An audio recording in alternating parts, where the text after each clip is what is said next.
There's been so much talk about the home runs, but 10 we hit one night, 12 hits.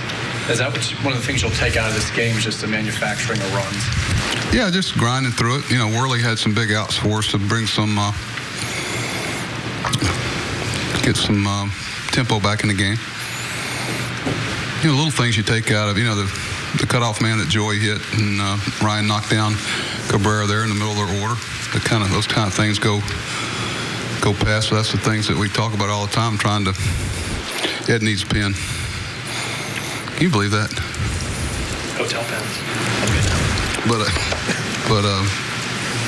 it's not anything good, Ed. Anyway, you can get it from something. I'm not giving any words of wisdom here, nothing you don't already know. Now, Zach and Darren, that's a big part of the order there for Darren to go through. Ubaldo didn't let it get away from him, kept us in touch with it, though. He's probably, I know he's disappointed in his outing.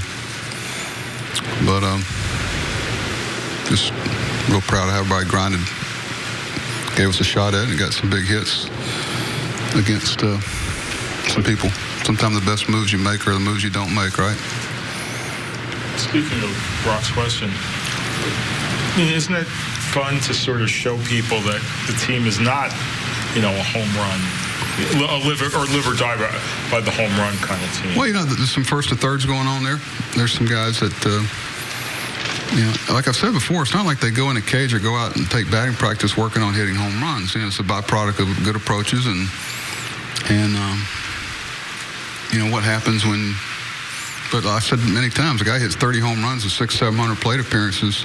You consider to have great power, but look at how many plate appearances at other things. We had in that inning, we had the productive outs. The guys kid about Pofo's productive outs for Orioles, and you got to always try to keep some pressure on them. At least, take a run at them, see if you can get the tie and run up there and see what happens. Since you've been here, Buck, do you think this team is more equipped to do that, to pass the baton with 5 or 6 hits kind of thing than teams you've had in the past? I'd have to think about it. We've had some good teams here. Okay, we had some moments, some periods last year where that happened. Periods obviously in 14. I'm not going to sit here and anoint anything middle of May about this is what it's going to be and it's the best this or best that. I think we've got a lot of roads to cross before we can say that. Like you talked about Ubaldo, what was the main difference between him this time out and maybe last time with the command? Command. I didn't think his breaking ball was as crisp, too. He had a really good late finish on a split last time out, and he had a little bit more of a tumbler tonight. And against those guys, that doesn't work too well. Big double play ball. Thought he might get in step and get it going if we could keep him there at 2. But, I almost took him out after the 5th, and he was kind of,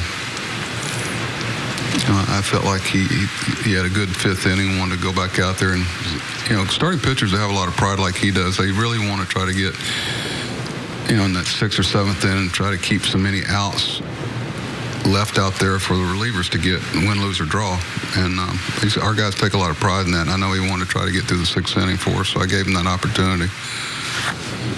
Pedro hasn't had a ton of opportunities against lefties this year, but how impressed have you been? I guess Andrew Miller last week, and then what he was able to do to tie the game. Yeah, Wilson, their left-hander, is a reverse split guy, and he's if you look at